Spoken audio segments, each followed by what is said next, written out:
그 세계에서는 수많은 흉악한 악령들이 인간의 몸을 빼앗았다. 놈들은 인간의 기를 빨아먹거나 그저 뜯어낼 수 있는 건 모조리 착취하기 위해 그런 짓을 벌였다. 착취라고 하면 이 괴물 같은 놈들이 무슨 짓까지 벌일 수 있는지 대충 짐작이 갈 거다. 안 그런가? 그럼에도 불구하고 악마들과 싸우는 걸 업으로 삼는 사냥꾼들 또한 수없이 존재했다. 교회도 이에 가담해 이런 사건들을 단순한 퇴마 의식처럼 처리하곤 했다. 게다가 오로지 이 괴물들을 사냥하기 위해 존재하는 다른 조직들도 있었다. 한편 우리의 주인공은 그저 헌터일로 용돈벌이를 하는 평범한 고등학생이었다. 그의 싸움 방식은 그야말로 원펀맨의 사이타마를 빼다 박은 수준이었다. 그의 주먹 한 방이면 어떤 악마든 그대로 뻗어버렸으니까. 스포일러 하나 하자면 악마들을 가볍게 한 방에 날려버리는 힘은 그리 오래 비밀로 남지 못하는 법이다.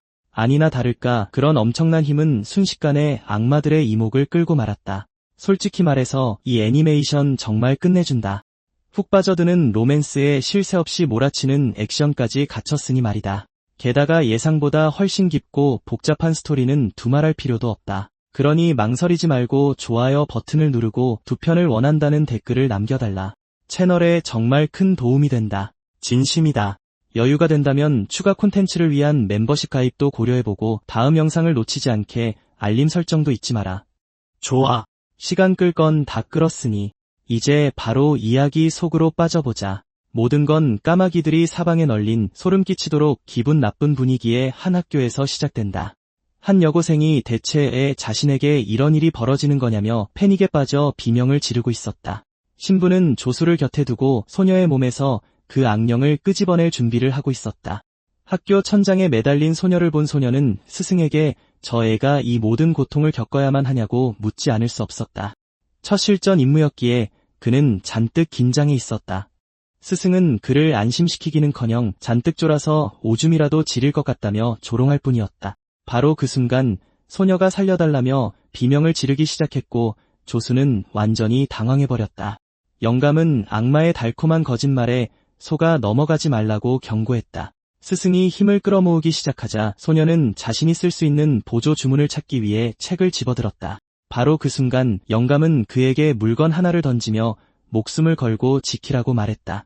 얼떨결에 받아든 그는 그것이 그저 핸드폰일 뿐이라는 걸 깨달았고 기중품과는 거리가 멀어 보이는 지극히 평범한 핸드폰을 왜 지키라고 하는지 전혀 알 수 없었다.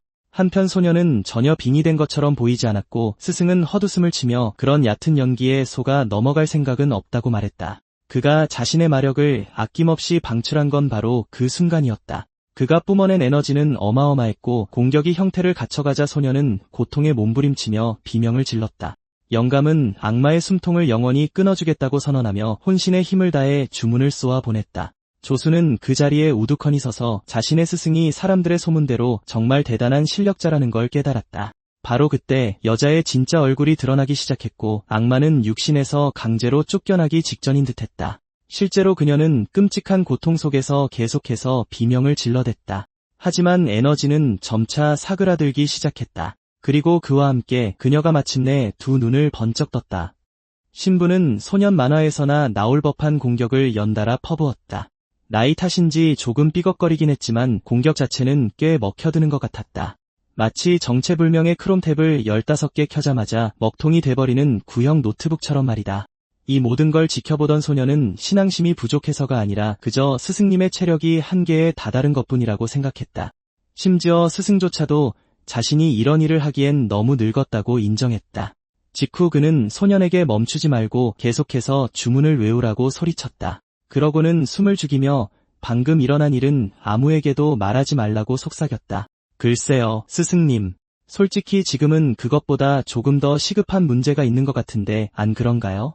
천천히 담배를 빨아들이고 차분하게 연기를 내뿜으며 스승은 체면과 명성을 유지하는 것보다 중요한 건 없다고 대답했다. 그리고 그가 방금 보여준 활약에 대해 자랑을 늘어놓으려던 찰나 여자는 망설임 없이 그를 후려쳐서 날려버렸다. 강 신부가 허공을 가르게 된 건 바로 그 때문이었다. 소녀는 웃음을 터뜨리며 영감이 전혀 위협이 되지 않으니 괜한 걱정을 했다고 비아냥거렸다. 여전히 허세를 부리며 폼을 잡고 있던 스승은 이게 5년 전 일이었다면 상황은 전혀 달랐을 거라고 대꾸했다. 그러자 소녀는 그에게 다가가 목을 거세게 조르기 시작했다. 그 사이 조수는 책에 적힌 주문을 계속해서 외웠고 결국 소녀의 등 뒤로 주문을 쏘아 보냈다. 하지만 그녀에겐 흠집 하나 내지 못했다. 그녀는 사악한 표정으로 뒤돌아보며 초짜인 내가 무슨 짓을 해봤자 소용없다며 사자처럼 거친 포효를 내질렀다. 그 숨결의 파동이 어찌나 거셌던지 소녀는 캐비닛에 처박히고 말았다. 설상가상으로 그 충격에 쥐고 있던 핸드폰까지 떨어뜨렸다. 그녀는 입술을 핥으며 그리 서두를 필요는 없다고 말했다. 이 영감탱이부터 먼저 처리할 생각이었으니까. 그러나 뻔뻔하기 짝이 없는 스승은 어린애는 자기 취향이 아니라는 실없는 농담을 던졌다. 사실 그에게는 아직 숨겨둔 비장의 카드가 있었지만 굳이 지금 쓰고 싶진 않았던 거다. 여자는 코웃음을 치며 늙은이 주제에 숨겨둔 비장의 카드 따위 있을 리가 없다고 단정지었다. 한편 조수는 스승이 동기어진 같은 극단적인 수단을 쓸지도 모른다고 생각하기 시작했다. 그가 그 생각을 입 밖으로 꺼낸 순간 악마조차도 기겁하며 그게 정말 다가올 최후의 수단이라고 확신했다. 영감은 너털웃음을 터뜨리며 사실 그보다 훨씬 더 지독한 거라며 정정했다. 그러고는 정말 세상에서 제일 구차한 목소리로 살려달라며 고래고래 소리를 지르기 시작했다. 초짜 조수는 이 어이없는 상황에 완전히 얼어붙었고 영감은 누군가 자길 좀 살려달라며 쉴 새 없이 징징댔다. 조수는 스승님이 극도의 공포에 질려 아예 미쳐버렸다고 생각하기 시작했다. 하지만 바로 그때 핸드폰이 스스로 울리기 시작하더니 알아서 어딘가로 전화를 걸었다. 조수가 수화기 너머의 상대가 누구냐고 묻는 찰나 영감탱이가 전화 한번 더럽게 늦게 건다며 툴툴대는 우리의 주인공 연과 마주하게 된다. 그는 파트너와 함께 학교 밖에 서서 이 모든 상황을 지켜보고 있었고 부른 건 영감이니 이제 서비스 비용을 지불할 때라고 상기시켰다. 연은 파트너를 돌아보며 어쩔 수 없이 이 의뢰를 맡아야겠다고 말했다. 그 사이 악마는 영감을 향해 끊임없이 모욕을 퍼붓고 있었다. 그녀는 구하러 올 또 다른 쓸모없는 신부라도 불렀냐고 비웃었다. 날카로운 발톱으로 영감의 숨통을 끊을 준비를 마친 그녀는 세상의 모든 신부를 다 불러 모아도 아무 소용없을 거라고 경고했다. 조수는 스승을 이대로 잃을 거라 확신하며 울음을 터뜨렸다. 그러나 영감은 지원군이 이미 오고 있다는 걸 알기에 한없이 태평했다. 창문이 산산조각 나며 흩날렸고 그 너머에서 히어로 영화의 한 장면처럼 연이 화려하게 등장했다. 우리의 주인공은 씩 웃으며 신부에게 진정하라고 말했다. 악마의 발톱을 단단히 틀어진 그의 표정은 이미 귀찮음으로 가득했다. 심지어는 신부에게 쏘아붙이며 대체 왜 생초짜 앞에서 퇴마의식을 하겠다고 설친 거냐고 따져 물었다. 똑똑히 들어, 련. 얼른 저 악마 놈이나 처리하고 돈 생각은 그만 좀 해라. 조수는 우리의 주인공을 물끄러미 바라보며 이 남자가 대체 어디서 굴러온 건지 의아해했다. 훨씬 더 끔찍한 모습으로 변한 괴물은 모조리 집어삼켜 주겠다고 저주하며 연을 향해 곧장 달려들었다. 눈 하나 깜짝하지 않은 채 우리의 주인공은 진짜 고통이 어떤 건지 뼈저리게 가르쳐 주겠다고 경고했다. 그리고 그 말이 채 끝나기도 전에 그의 묵직한 주먹이 이미 괴물에게 꽂혀 있었다. 괴물에게서 이미 짙은 패배의 냄새가 풍기자 조수는 빙의된 소녀의 몸까지 다칠 텐데 왜 그런 짓을 했냐고 연에게 따져 물었다. 그 특별한 일격에는 어엿한 이름이 있었다. 바로 성권이었다. 그리고 그 일격과 함께 악마는 허공으로 시원하게 날아갔다. 방금 그 공격은 뼛속까지 아팠을 게 분명했고 연은 괴물에게서 더 맞기 싫으면 당장 그 소녀의 몸에서 기어나오는 게 좋을 거라고 경고했다. 신부의 조수는 연에게 조금 더 조심하지 않으면 빙의된 소녀가 다칠 거라며 지적했다.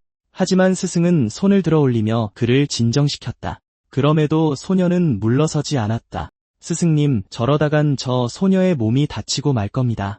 신부님은 사람들이 연애 싸움을 처음 볼 때면 다들 똑같은 반응을 보인다고 설명했다. 안에 갇힌 사람을 언제나 끔찍하게 걱정하곤 한다고 말이다. 하지만 나쁜 일은 전혀 일어나지 않을 테니 안심해도 좋다고 덧붙였다. 바로 그때 여자의 몸에서 악마가 강제로 빠져나오기 시작했다. 여자는 짙은 보라색의 역겨운 액체를 토해내기 시작했다.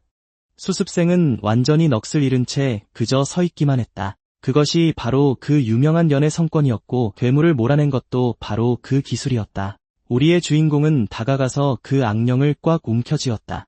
그 작은 괴물은 다신 문제를 일으키지 않겠다고 맹세에 맹세를 거듭했다. 하지만 그 사악한 표정을 보아하니 속으로 우리 영웅을 속일 궁리를 하고 있는 게 뻔했다. 연이 아주 잠깐 한눈을 판 사이 악령은 그 틈을 타 도망쳐버렸다. 녀석이 밖으로 잽싸게 도망치자 파트너는 한숨을 쉬며 연은 이런 일엔 너무 굼뜨다고 핀잔을 주었다. 아무리 초능력이 있어도 느린 반사신경까지 구제해주진 못하는 모양이었다. 그때 그녀가 두 손을 모아 주문을 외우기 시작했다. 그것은 워터 에로우 스트림이라는 그녀의 기술이었다. 그렇게 그녀는 마법 화살을 쏘아 올렸다. 화살은 악령을 향해 일직선으로 날아가 정확히 명중했다. 그 순간 괴물은 산산조각 나며 폭발해버렸다. 솔직히 그 폭발은 마치 불꽃놀이처럼 꽤나 장관이었다. 미소를 지으며 연은 제나에게 아주 잘했다며 고마움을 전했다. 제나는 조금 부끄러워하며 너무 호들갑 떨지 말라고 말했다. 한편 수습생은 이 두 사람이 대체 어디서 그런 힘을 얻은 건지 도무지 이해할 수가 없었다. 잠시 후 응급 상황을 수습하기 위해 구급차가 도착했다. 악령들은 인간의 감정을 먹고 살며 특히 가장 쉬운 먹잇감인 어린이나 10대들을 노리는 경향이 있었다. 대부분의 헌터들이 미성년자를 상대로 한 퇴마를 피하려는 이유가 바로 그 때문이었다. 그리고 무엇보다 가장 중요한 건 소녀가 이미 안전하며 상처도 모두 완전히 치료되었다는 사실이었다. 신부님은 수습생에게 연의 재능은 오직 주먹만으로 사람들을 퇴마하는 것이라고 설명했다. 그는 거의 미소까지 지으며 그 아이가 전통적인 퇴마의식 없이도 그 일을 해내는 흔치 않은 재능을 가졌다고 덧붙였다. 수습생은 주문을 전혀 쓰지 않고도 사람에게서 악마를 끌어내는 게 정말로 가능한 일이냐고 물었다. 그 소녀는 안절부절 못했는데 만약 교회가 오늘 일어난 일을 알게 된다면 다들 심각한 곤경에 처할 것이기 때문이었다. 그래서 이 초보는 스승에게 연과 제나 이 두 사람의 정체가 대체 뭐냐고 물었다. 노인은 그들의 이름을 기억해내려고 머리를 쥐어짜냈다. 마침내 기억을 떠올린 노인은 두 사람 모두 치유국 소속이며 제나가 소녀의 상처를 치료하기 위해 뒤에 남은 거라고 설명했다. 장면은 마법 부적으로 뒤덮인 문으로 전환된다. 이윽고 그 문이 천천히 갈라지기 시작하더니 갑자기 헌터 한 명이 그 안에서 튕겨져 날아왔다. 사람들은 그녀가 괜찮은지 물었고 그녀는 그 괴물이 너무 위험하니 당장 도망치라고 경고했다. 그 생물체가 지닌 힘이 정상을 아득히 초월했기 때문에 그녀조차도 충격받은 기색이 역력했다. 그 사이 제나가 오토바이를 타고 나타났다. 그녀는 연에게 긴급 임무가 생겼다며 헬멧을 던져주고는 당장 타라고 재촉했다.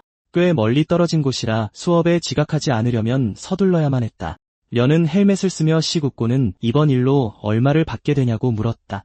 이 녀석은 위기 상황에서도 머릿속엔 온통 돈 생각뿐이었다. 한편 마을에서는 그 저주받은 악령이 말 그대로 진짜 재난구역을 만들어 놓은 상태였다. 그 지역 헌터조차 괴물을 퇴마하는 데 실패하고 말았다. 우리의 주인공은 도착하자마자 곧바로 빙의된 사람에 대한 구체적인 정보부터 캐묻기 시작했다. 그가 퇴마 비용으로 터무니없이 부풀린 가격을 부르자 여자는 당연히 완전히 이성을 잃고 분노했다. 연은 치유국 소속이었고 그들의 서비스는 결코 저렴하지 않았다. 마을의 한 주민이 자신이 빙의된 남자의 아들이라며 나타나 연이 이를 맡아만 준다면 비용이 얼마든 치르겠다고 나섰다. 그가 바라는 건 오직 그 악령이 사라지고 아버지가 무사히 돌아오시는 것뿐이었다. 그런데 왠지 모를 이유로 그의 뒤편에 서 있던 여동생이 오빠의 어깨를 붙잡으며 그를 쏘아보고 있었다. 연은 걱정하지 말라며 자기가 흔쾌히 가족을 도와주겠다고 말했다. 결국 치유국은 한 번 한 약속은 절대 저버리지 않으니까. 한편 제나는 연이 완전히 돈에 미쳤다며 중얼거리고는 깊은 한숨을 내쉬었다. 결국 연은 집 안으로 들어가기 위해 봉인을 해제했다. 그리고 그 안에서는 악마가 뭔가를 정신없이 집어삼키고 있었다. 그는 결박용 밧줄을 당기며 휘파람을 불었고 이 집에서 꽤나 심한 악취가 진동한다고 투덜거렸다. 하지만 바로 그때 악마가 그를 향해 달려들었고 연은 한치의 망설임도 없이 엄청난 속도로 성권을 날렸다. 모두가 충격에 빠져 얼어붙었고 남자의 몸 상태를 걱정하기까지 했지만 헌터는 그저 이게 연다운 전형적인 행동이라며 대수롭지 않게 말했다. 가족들은 그에게 왜 우리 아버지를 다치게 했냐며 비명을 질러댔지만 연은 그저 진정하라고 말할 뿐이었다. 저것 좀 봐줄래? 악령이 벌써 아버지 몸에서 빠져나가고 있잖아. 보라고. 아들은 훗날 태어날 손주들을 보기 위해서라도 아버지는 무조건 살아계셔야 한다며 오열했다. 그리고 몇 초 지나지 않아 악령은 몸에서 완전히 강제로 떨어져 나갔다. 갑옷을 입은 남자는 저렇게 허술하고 비정상적인 방식을 쓰는 헌터를 어떻게 믿겠냐며 격분했다. 그 사이 제나는 수업에 늦지 않으려면 빨리 오토바이에 타라고 친구를 계속 닥달했다. 연은 이미 일을 다 끝냈으니 그저 다른 헌터에게 나중에 보수를 보내달라고 부탁할 뿐이었다. 그러자 그 여자가 잠시만 기다리라며 그를 향해 소리치기 시작했다. 잠깐만요. 이거 정말 감당할 수 있겠어? 내가 마무리를 지을 거야. 내 말은 솔직히 당신이 내가 지금까지 본 헌터들 중에서 제일 예뻐서 그래. 그가 그 말을 내뱉은 순간 그녀의 심장은 사랑에 빠져 요동치기 시작했다. 부드러운 말 한마디로 상황 전체를 구하는데 이만한 게 없었다. 연이 주먹으로 그들의 아버지를 냅다 후려쳤기 때문에 마을 사람들은 공황 상태에 빠져 있었다. 당연하게도 모두가 그런 일격을 당했으니 그 불쌍한 노인이 죽은 거나 다름없다고 생각했다. 한편 헌터는 한치의 망설임도 없이 이미 그녀의 검을 뽑아 들고 있었다. 그녀는 너희들 아버지는 아주 멀쩡하니까 그만 조용히 하라며 꼬맹이들에게 명령했다. 그리고 사람들이 실제로 자세히 들여다보자 성권 덕분에 그가 정말 치유되고 있다는 사실을 깨달았다. 그녀는 목소리를 높여 사람들이 목격하고 있는 것이 바로 그거라고 확인시켜 주었다. 연이 본 헌터 중 가장 예쁜 그녀가 이 일을 마무리 짓고 그 악령을 영원히 없애버릴 사람이 될 것이었다. 그녀가 악령의 몸에 검을 찔러 넣은 순간 눈이 멀듯한 강렬한 빛이 온 사방을 환하게 밝혔다. 제나는 조금 질투가 났는지 왜 저 여자한테 제일 예쁘다고 한 거냐며 따졌고 심지어 그녀와 거리를 두라고까지 말했다. 하지만 연의 유일한 관심사는 돈을 받을 수 있게 제나가 저 헌터의 계좌 정보를 가지고 있는지 뿐이었다. 우선순위가 확실했다. 돈이 먼저고 로맨틱한 드라마는 나중이었다. 그녀가 검으로 악령을 관통시킨 후 뭔가 이상하다는 걸 눈치챘다. 그 존재는 순수한 에너지로만 이루어진 것 같지 않았다. 몸뚱어리 안에 무슨 동물 머리 같은 게 숨겨져 있는 것처럼 보였다. 그리고 당연하게도 그녀는 그것이 극도로 기이하다고 생각했다. 잠시 후 모두가 학교로 돌아갔다.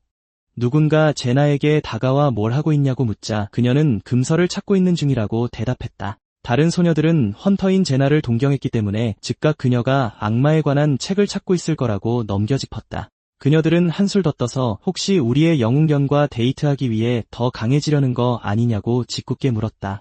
제나는 계단을 단숨에 훌쩍 뛰어내려가며 절대 그런 게 아니라고 강력히 부인했다. 소녀들이 벌써 공식적으로 사귀는 사이냐며 계속해 묻자 당황해서 얼굴이 새빨개진 제나는 결국 제발었소문 좀 만들어내지 말라고 소리를 빽 질렀다. 한편 사람들은 연에게도 제나와의 열애설을 캐물으며 들들 볶았고 그 역시 절대 그런 게 아니라며 계속해서 소리쳤다. 아, 제발, 너 걔랑 사귀는 거 맞잖아, 안 그래? 너희 둘 맨날 그 오토바이 타고 같이 쌩쌩 돌아다니잖아. 연은 그게 철저히 악마 사냥 일 때문이라고 설명했지만 반 친구들은 단일초도 믿지 않고 둘이 정말 잘 어울리는 커플이라고 우겨댔다. 도서관에서 소녀들은 제나의 이름만 나오면 연이 매번 당황하는 걸 보니 분명 그 애를 좋아하는 게 틀림없다고 떠들고 있었다. 로리냐는 만약 제나가 연에게 1%의 관심도 없다면 자기가 기꺼이 연에게 데이트 신청을 하겠다고 거들었다. 바로 그때 제나가 완전히 충격을 받아 들고 있던 책들을 바닥에 떨어뜨렸다. 수업이 끝나자마자 잔나는 라이언의 교실로 향했지만 반 친구들은 그가 이미 떠났다고 말했다. 빨간머리 여학생은 라이언이 다른 여자를 만나러 갔을지도 모른다며 잔나를 놀리기 시작했다. 그리고 두 사람은 라이언에게 이미 여자친구가 있는 건 아닌지 생각하며 그저 멍하니 서 있었다. 하지만 전혀 그런 게 아니었다. 사실 그는 곧장 병원으로 달려간 것이었다. 병원에 도착한 그는 여동생의 치료비를 더 빌려달라며 상사에게 전화로 매달리고 있었다. 하지만 상사는 이미 500만 원 넘게 빚을 지고 있으니 부끄러운 줄 알라며 라이언을 꾸짖었다. 그리고 그곳에는 병상에 파묻혀 평온하게 잠든 어린 여동생이 있었다. 상사가 그를 위해 해줄 수 있는 건 금전적으로 도움이 될 만한 고난도 임무를 배정해주는 것뿐이었다. 우리의 주인공은 진심을 다해 그에게 감사를 표했다. 전화를 끊기 직전까지도 상사는 그에게 이제 다 컸으니 어른답게 행동하라며 호통을 쳤다. 바로 그때 어린 여동생이 잠에서 깨어나 오빠에게 먹을 걸 사왔냐고 물었다. 라이언이 몸은 좀 어떠냐고 묻자 동생은 약을 먹고 나서 푹 잘 수 있었다고 대답했다. 배가 고프다는 말에 라이언은 뭐든 원하는 걸 사주겠다고 약속했고 어린 여동생은 신이 나서 폴짝폴짝 뛰기 시작했다. 동생은 크게 소리치며 라이언이 이 세상에서 제일 멋진 오빠라고 선언했다. 한편 학교에서는 누군가가 라이언의 이름을 부르며 나타났다. 그 소리에 잔나는 깜짝 놀라고 말았다. 라이언이 어디로 갔냐며 다급하게 묻는 사람은 바로 그 헌터였다. 잔나는 그의 여동생이 아직 입원 중이라 아마 병원으로 갔을 거라고 설명했다. 그러자 헌터는 지금 당장 그가 미치도록 필요하다고 소리쳤다. 그녀는 오토바이 수납함에서 잘린 괴물의 머리를 꺼내며 악령을 죽였더니 이렇게 변해버렸다고 설명했다. 뒤에 있던 여학생들이 공포에 질려 비명을 지르는 동안 잔나는 이미 이런 일에 대해 들어본 적이 있었다. 염소의 머리를 내밀며 헌터는 이것이 그놈들과 직접적으로 연관되어 있다고 말했다. 한편 병원에서는 라이언이 복도에서 들려오는 끔찍한 소리를 눈치챘다. 어떤 여자가 손에 칼을 쥐고 환자들을 베며 끔찍한 난동을 부리고 있었다. 그녀는 소름 끼치도록 느릿느릿 그를 향해 걸어왔는데 알고 보니 마을에서 악령에 씌었던 그 남자의 딸이었다. 라이언을 발견하자마자 그녀는 아빠를 구해줘서 눈물나게 고맙다며 비아냥거렸다. 라이언은 돈을 주러 온 거냐며 고작 그런 일로 여기까지 올 필요는 없었다고 말했다. 다른 헌터인 양에게 돈을 맡겨도 됐을 텐데 말이다. 하지만 여자는 그런 이유로 온 게 절대 아니라고 말하며 사람들은 그놈의 돈밖에 모른다고 불평했다. 그러고는 옷을 들어 올려 기괴한 문양으로 뒤덮인 몸을 드러내며 전 재산을 털어 악령을 샀다고 고백했다. 그 모습을 본 라이언은 경악을 금치 못하며 대체 왜 그런 짓을 했냐고 물었다. 여자는 자기 친아빠와 친오빠를 죽이기 위해 그 악령을 이용했다고 실토했다. 이 모든 게 그저 빚 때문이었다는 것이다. 그리고 우리의 주인공이 그녀의 계획을 모조리 망쳐버렸기에 여자는 이제 아무런 희망도 남지 않게 되었다. 그녀는 들고 있던 칼로 자신의 몸에 상처를 내며 모든 책임을 라이언에게 떠넘겼다. 애초에 자기 몸속에 심어두었던 악령을 해방시키기 위해 스스로 배를 갈라버린 것이다. 라이언이 아빠와 오빠를 죽이는 걸 방해했으니 이제 자신이 직접 그 일을 끝내야만 했다. 그리고 그 계획을 성공시키기 위해선 먼저 이 거슬리는 주인공부터 처리해야 했다. 괴물들이 주인공을 향해 덤벼들었고 공격을 피하던 그는 대체 이게 무슨 힘인지 끊임없이 의문을 가졌다. 하지만 경악스럽게도 여자는 그의 여동생을 낚아채 창문 밖으로 그대로 집어 던져버렸다. 애니메이션 악당들의 뻔한 수법은 항상 이토록 최악의 순간에 등장하는 법이다. 여자는 미친 듯이 웃어대며 내가 내 인생을 망쳤으니 나도 내 인생을 산산조각 내주겠다며 저 어린 계집애부터 끝장내겠다고 맹세했다. 가엾은 소녀는 공포에 질려 오빠를 부르며 비명을 지르기 시작했다. 그 순간 그의 눈앞에 살아온 모든 삶이 주마등처럼 스쳐 지나갔다. 하지만 바로 그때 괴물들은 갈갈이 찢겨나갔고 허공으로 몸을 날린 라이언은 추락하는 여동생을 가까스로 낚아챘다. 여자는 어차피 떨어질 때의 충격으로 죽게 될 거라며 폭소를 터뜨렸다. 그럼에도 그는 괴물의 잔에 한 덩어리를 움켜쥐고 떨어지는 도중 임시 브레이크처럼 사용했다. 말 그대로 굴러다니는 걸로 임기응변을 발휘한 셈이다. 그 덕분에 충격은 조금 덜했지만 아래에 있던 차를 박살내기엔 여전히 충분한 위력이었다. 그는 온몸이 만신창이가 되었지만 무슨 수를 써서라도 여동생만은 무사히 지켜냈다. 여자는 그를 위선자라 부르며 자기 가족은 끔찍이 챙기면서 남의 인생은 망쳐놓았다고 비난했다. 하지만 어차피 자신은 여기서 죽을 테고 계획을 망친 대가도 치를 테니 이제 그런 건 아무래도 상관없다고 그녀는 말했다. 라이언은 그 말이 완전히 헛소리라고 일축했다. 애초에 조폭들에게 돈을 빌려 자기 가족을 파탄낸 건 그녀 자신이기에 다른 누구도 탓할 수 없다고 말했다. 그리고 우리의 주인공은 무엇보다 최악인 건 그녀가 자신이 저지른 일을 책임질 배짱조차 없다는 사실이라고 덧붙였다. 그녀는 결국 악령에게 자신의 몸을 팔아넘기고 만 것이다. 하지만 여자는 자신이 겪은 고통을 넌 절대 모를 거라며 억지를 부렸다. 그녀는 태어날 때부터 친오빠가 부모님의 사랑을 독차지했다고 설명했다. 그렇기 때문에 그 두 사람은 죽어 마땅하다는 것이었다. 그녀가 괴물의 파편을 집어던졌지만 우리의 라이언은 모든 공격을 가볍게 피했다. 그러다 마침내 허공에서 날아오는 파편 하나를 맨손으로 덥석 낚아챘다. 그는 파편을 자기 쪽으로 확 끌어당기며 고작 그런 이유로 자기 가족을 죽인 게 정당화될 수 있다고 생각하냐고 물었다. 그가 다시 한번 주먹을 날릴 준비를 하자 그녀는 앞쪽으로 질질 끌려왔다. 그는 이번엔 재령 비용이 평소보다 훨씬 더 비싸게 청구될 거라고 경고하며 그 금액을 한치의 오차도 없이 그녀의 가족에게 청구하겠다고 말했다. 그리고 그 말과 함께 그는 일말의 망설임 없이 또다시 성스러운 주먹을 날렸다. 한편 잔나와 양은 우리의 영웅을 쫓아 달려가고 있었다. 잔나는 라이언이 이렇게까지 걱정할 필요 없을 만큼 엄청나게 강하다고 말했다. 하지만 양은 라이언이 싸우고 있는 그 악령이 바로 그 조직의 소속이기 때문에 걱정하는 거라고 설명했다. 잔나도 이미 그들에 대해 들어본 적이 있었고 그 사악한 조직이 사람들을 어떻게 조종하는지 직접 눈으로 본 적도 있었다. 그들은 비대 허덕이며 절망에 빠진 사람들에게 괴물과 계약을 맺도록 강요했고 그 여자 역시 피해자 중 하나라는 게 너무나도 분명했다. 바로 그 순간 그녀는 친아빠와 오빠마저 싸움판 한가운데로 내동댕이 쳤다. 그녀는 두 사람의 몸을 완전히 통제하며 그 영혼들에게 헌터를 상대하라고 명령했다. 이때쯤 라이언은 이미 엉망진창이 된 상태였다.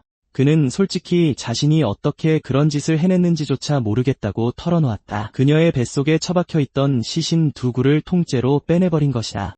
그럼에도 그는 본격적인 싸움에 앞서 치유국의 재령 비용은 상당히 비싸니 단단히 각오하는 게 좋을 거라고 못 박아둘 필요를 느꼈다. 한편 신부님은 경찰서에서 서류를 작성하고 있었다. 신부님은 그 악령이 다미안 카테고리에 속하며 이력으로 치면 기본적으로 최하위인 500급이라고 설명했다. 주변 경찰들이 끊임없이 농담을 주고받는 와중에도 노신부는 자신의 일을 미치도록 진지하게 받아들였다. 바로 그때 조수가 나타나 긴급 출동 전화가 걸려왔다고 신부님께 알렸다. 그는 괴물의 습격이 대학병원에서 벌어지고 있으며 이번 악령은 다름 아닌 A급이라고 덧붙였다. 당연하게도 그 말을 듣자마자 노신부의 온몸엔 소름이 쫙 돋았다. 병원 밖에서 우리의 주인공은 그 여자와 정면으로 대치했다. 그는 도대체 어떻게 악령이 인간의 몸을 그토록 완벽하게 집어삼킬 수 있는지 이해하고 싶었다. 솔직히 말해 어차피 일말의 지체 없이 그녀를 박살내버릴 작정이었으니 이젠 그런 것도 별로 중요하지 않았다. 원하는 악령을 얼마든지 소환해보시지. 그가 모조리 다 쓸어버릴 테니까. 괴물들이 주인공을 향해 달려들었고 그는 이번 청구서는 천문학적으로 비싸질 거라고 경고했다. 쉬지 않고 주먹을 꽂아 넣으며 그는 단돈 1원까지 악착같이 받아내겠다고 맹세했다. 소년의 아버지를 쓰러뜨린 후 다음은 형 차례였다. 하지만 이놈은 장난 아니게 빨랐고 기어코 발톱으로 라이언의 가슴을 베어버리고 말았다. 애송이라 부르며 욕설을 퍼붓던 놈은 거침없이 그의 셔츠를 잡아당겼다. 하지만 그때 여자가 그의 팔을 짓눌렀고 악령들은 망설임 없이 어린 여동생을 집어삼킬 듯이 곧장 달려들었다. 라이언은 도와달라며 소리쳤고 직후에 또다시 공격을 얻어맞았다. 이번 싸움은 그가 예상했던 것보다 훨씬 더 고전으로 흘러가고 있었다. 분노한 괴물은 소년의 얼굴에 정통으로 주먹을 꽂으며 그를 한심한 놈이라 조롱했다. 악령들이 라이언에게 닿기 직전 갑자기 허공에 멈춰섰다. 라이언이 기적같은 타이밍에 놈들을 움켜쥐며 여동생을 구해낸 덕분이었다. 분노에 찬 그는 여자에게 내 동생에게서 당장 떨어지라고 경고한 뒤 동생을 덮치려던 괴물들을 산산조각 내버렸다. 이 시점에서 그에겐 남은 힘이 거의 없었다. 그럼에도 여자는 인간이란 연약하고 쓸모없는 존재라고 끊임없이 짓거려댔다. 그녀의 말에 따르면 인간은 악령의 그릇이 되었을 때 비로소 진정한 가치를 얻는다고 한다. 주인공을 똑바로 쳐다보며 그녀는 대체 어떻게 순수한 힘만으로 이 악마들을 쓰러뜨렸는지 물었다. 마법 하나 쓰지 않고 맨손으로 싸우는 모습을 지켜보며 그녀는 그가 평범한 인간이 아님을 깨달았다. 그토록 깊은 증오를 품고 있는 꼬맹이가 평범할 리는 없었다. 심지어 친어머니가 여동생과 함께 그를 버린 것도 결코 우연이 아니라고까지 말했다. 그 말을 들은 여는 완전히 이성을 잃고 분노에 불타오르며 그녀에게 달려들었다. 하지만 그것이 바로 그녀가 노리던 바였다. 그렇게 이성을 잃은 그는 결국 정통으로 공격을 맞고 말았다. 그녀는 그가 평정심을 잃을 때까지 도발하는 것이 처음부터 자신의 계획이었다고 설명했다. 결국 그녀에게 려는 그저 풋내기 꼬맹이에 불과했다. 하지만 바로 그 순간 허공을 가르며 날아온 화살이 연을 반쯤 집어삼킨 괴물의 한가운데에 정통으로 꽂혔다. 그를 구하기 위해 나타난 이들은 다름 아닌 잔나와 양이었다. 하지만 연은 괴물이 너무 강하다며 어서 도망치라고 소리쳤다. 대체 무슨 소리를 하는 거야, 꼬맹아? 여기서 죽기 직전인 건 바로 너잖아. 괴물들이 그녀들을 공격하려 했지만 양은 성스러운 검으로 단숨에 베어버렸다. 악령 시인 여자는 이 둘이 누구냐고 물으며 방해하지 말고 비키라고 명령했다. 하지만 잔나는 이미 더 많은 화살을 쏠 준비를 하며 괴물들에게 상처를 입혔고 양 역시 계속해서 검으로 괴물들을 썰어버렸다. 그럼에도 괴물들은 쉽게 쓰러지지 않았고 결국 잔나의 팔을 베어 상처를 입혔다. 자신이 좋아하는 소녀가 다친 것을 보자마자 려는 걱정에 휩싸였다. 잔나가 고통에 차 비명을 지르자 양이 괜찮은지 물었다. 지금 가장 시급한 건 이 악령을 확실하게 쓰러뜨릴 방법을 찾는 것이었다. 잔나는 이렇게 강력한 악령은 처음 본다며 제대로 된 계획을 세워 움직여야 한다고 말했다. 바로 그때 그녀는 조용히 련의 목에 있는 흉터를 뚫어져라 쳐다보았다. 그래서 그녀는 양에게 길을 터달라고 부탁했다. 그녀에게는 계획이 있었다. 주인공에게 다가가야 했지만 그 수많은 괴물들을 뚫고 가는 건 결코 쉽지 않은 일이었다. 악마는 계집애들끼리 뭘 그렇게 속닥거리냐며 물었다.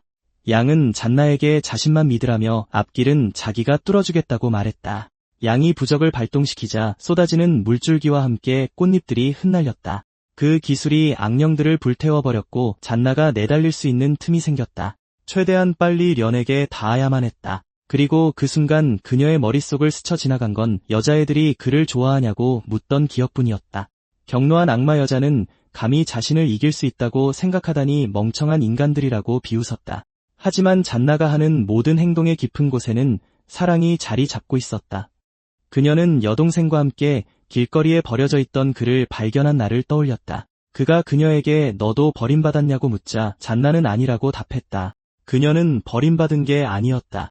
악령의 씨인 아버지를 버리기로 선택한 건 바로 그녀 자신이었다. 이미 교회에 도움을 청했지만 그들은 도울 수 있는 게 아무것도 없다고 말했다. 련은 단지 악령의 씨였다는 이유만으로 진짜 친아버지를 죽일 생각이냐고 물었다. 그러자 어린 소녀는 울음을 터뜨리며 더 이상 어찌해야 할지 모르겠다고 털어놓았다. 모두에게 도와달라고 애원했지만 그저 돈이 없다는 이유 하나만으로 단 한 명도 빠짐없이 그녀를 외면했다. 련은 고작 그런 이유로 아버지의 목숨을 내버릴 수는 없다며 그녀에게 바보 같다고 말했다. 그때 잔나가 그의 뺨을 세게 내리쳤다. 분노한 그녀는 아버지가 영영 예전의 모습으로 돌아갈 수 없을 것이며 상황이 겉으로 보이는 것보다 훨씬 더 복잡하다고 설명했다. 련은 우는 잔나의 곁에 그저 가만히 서 있었다.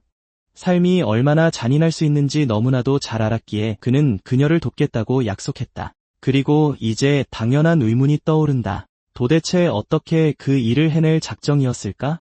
그는 칼을 쥔 손을 들어 올리며 자기 여동생에게서 떨어지라고 말했다. 잔나에게 다가간 그는 사실 자신에게 악령을 쫓아낼 힘이 있다고 고백했다. 믿든 말든 자유지만 그녀가 허락한다면 기꺼이 돕겠다고 했다. 그가 대가로 원한 건 일종의 보수뿐이었다. 문제는 버림받은 이후로 그에게 집이라 부를 만한 곳조차 없다는 것이었다.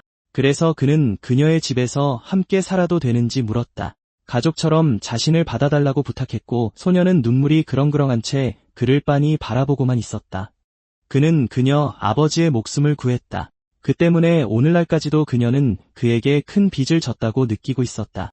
잔나는 갑자기 련을 향해 이미 구하러 가는 중이니 조금만 버티라고 소리쳤다. 련은 단번에 소녀가 무엇을 꾸미고 있는지 알아챘다. 한편 그녀는 모두가 두 사람을 사귀는 사이라고 엮어대던 것을 멈추지 않고 떠올렸다. 마음속 깊은 곳에서는 그와 함께 있는 것을 진심으로 사랑했지만 막상 입 밖으로 꺼내는 건 도저히 불가능하게 느껴졌다. 그리고 거리를 좁힌 그녀는 아무런 예고도 없이 그의 목을 콱 물어버렸다. 너무 세게 물린 탓에 그는 비명을 지를 수밖에 없었다. 말로 다 할 수 없을 만큼 그를 소중히 여겼지만 연인 사이가 되면 지금의 우정마저 망가질까 봐 두려웠던 것이다. 그 모든 과정을 지켜보던 양은 도대체 이게 무슨 기상천외한 구조 방법이냐고 물었다. 바로 그 순간 련의 몸 주위로 엄청난 에너지가 소용돌이치기 시작했다. 괴물의 촉수들이 완전히 흔적도 없이 박살났다. 잔나가 한 일이라곤 그저 목을 물어 힘을 해방시킨 것뿐이었기에 사냥꾼 양은 이것이 대체 무슨 힘인지 알고 싶어 했다. 초능력을 깨우는 물기라니 이거 참 매일 볼 수 있는 구경거리는 아니었다. 장면은 어둠에 휩싸인 문을 보여주는 과거 회상으로 넘어간다. 그곳에는 련이 서 있었다. 잔나의 아버지 몸에 씌인 악령을 한창 퇴마하던 그는 도중에 그녀를 돌아보며 저것이 악령이라고 설명해주기까지 했다. 소녀의 두 뺨은 순식간에 붉게 달아올랐고 난 단언컨대 바로 그 순간 그녀가 그에게 반했다고 확신할 수 있다. 다시 현재로 돌아와 목을 물린 련은 변형을 시작하며 극대화된 본능과 사륜안을 섞은 듯한 혹은 적어도 그와 꽤 비슷한 무언가를 해방시켰다. 잔나는 크게 소리치며 련에게 제발 이 모든 걸 끝내달라고 애원했다. 결의에 찬 그는 자신감 넘치는 목소리로 나한테 맡겨 라고 대답했다. 두 발을 단단히 딛고 선 그는 마침내 가진 모든 걸 쏟아부어 전력으로 가겠다고 선언했다. 그는 저 끔찍한 여자에게 영원히 끝을 맺어주겠다고 포효했다. 한편 악마 여자는 자신의 상처가 감쪽같이 치유된 것을 보고 어찌된 영문인지 당황했다. 그녀는 자기 오빠와 아버지의 몸을 이용해 더 많은 에너지를 흡수하고 한층 더 흉악한 악마의 촉수들을 쏟아냈다. 분노한 연은 끝까지 사람을 미끼로만 이용하는 그녀를 향해 일갈했다. 그 순간 그가 성권을 날려 둘을 강타했고 거리를 좁혀오는 그를 보며 여자는 뼛속 깊은 공포를 느꼈다. 결정타를 날릴 만큼 가까이 다가간 그는 이 세상은 애초에 악마들이 살 곳이 못 된다고 말했다. 자신의 부모와 오빠마저 기꺼이 희생시키며 자기 인생을 망치게 만든 그녀의 마음속이야말로 진짜 지옥이라고 덧붙였다. 그리고 그 말과 함께 연의 주먹이 그녀의 얼굴에 정통으로 꽂혔다. 괴물은 허공을 날아가 등부터 땅에 처박혔다. 그 충격은 참혹할 정도였고 괴물은 곧바로 고통스럽게 비명을 지르며 바닥에 나동그라졌다. 서서히 닫혀가는 여자의 배에 난 구멍을 통해 다른 괴물이 강제로 빠져나오기 시작했다. 악마는 밖으로 내동댕이 쳐지지 않으려고 입을 꾹 다문 채 버텼다. 세 사람이 가만히 지켜보는 가운데 걷잡을 수 없이 구토를 쏟아내기 시작했으니 결국 아무 소용도 없었다. 여자의 몸 밖으로 마법의 부적에 칭칭 감긴 달개 머리가 튀어나왔다. 그리고 바로 그때 그 달개 머리가 연의 이름을 부르기 시작했다. 달개 머리를 통해 말하는 다른 누군가가 연의 육체와 힘이 진심으로 놀랍다며 반드시 그를 잡으러 가겠다고 선언했다. 그를 절대 내버려둘 생각이 없으니 단단히 각오하라고 연에게 경고했다. 우리의 주인공은 늘 그렇듯 복잡하게 생각하는 성격이 아니다. 그는 일말의 망설임도 없이 악취나는 그 몸뚱이를 짓밟으며 할 말이 있으면 당장 내 눈앞에 와서 짓거리라고 쏘아붙였다. 끈적거리는 가면은 계속해서 말을 이어가며 연의 여자친구도 노리겠다고 경고했고 소녀는 얼굴이 새빨개져 둘은 사귀는 게 아니라 그저 단짝 친구일 뿐이라고 소리쳤다. 한편 악령에 씌였던 소녀가 괴로움에 몸부림치기 시작했다. 소녀는 아무것도 기억나지 않는다며 자신이 여기서 무얼 하고 있는지 물었습니다. 그들은 악령이 그녀의 몸을 빼앗은 것이며 그 모든 게 부모님을 죽이기 위해 그녀 스스로 악령과 계약을 맺었기 때문이라고 설명했습니다. 그제야 소녀는 일어난 모든 일을 기억해냈고 다가오는 아버지와 오빠를 보자마자 곧바로 사과하기 시작했습니다. 하지만 두 사람은 그녀를 꾸짖는 대신 다가가서 그녀를 꽉 안아 주었습니다.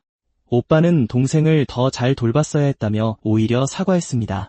아버지 역시 자신이 많은 실수를 했다고 인정하며 사과했고 가정의 문제로 착한 딸을 그런 어두운 길로 몰아넣은 것은 전부 자기 잘못이라고 덧붙였습니다.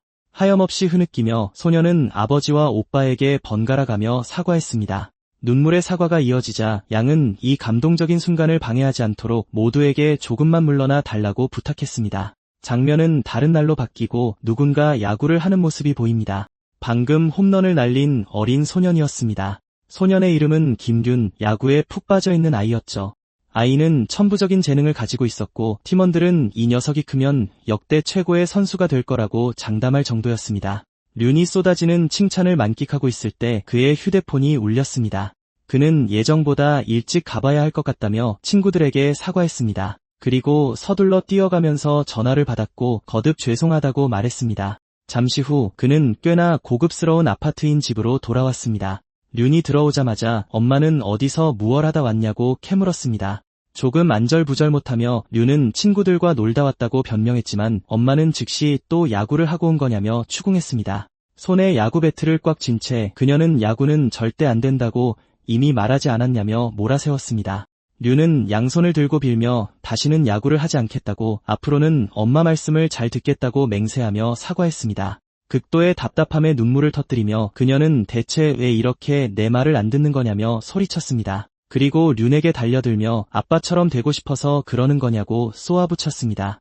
다음 장면에서는 바닥에 주저앉아 완전히 무너져 내린 소년의 모습이 보입니다. 그는 방구석에 웅크린 채 울고 있었습니다. 하지만 바로 그때 짙은 그림자가 나타나 그의 머리카락을 스치더니 이내 목을 조르려 했습니다.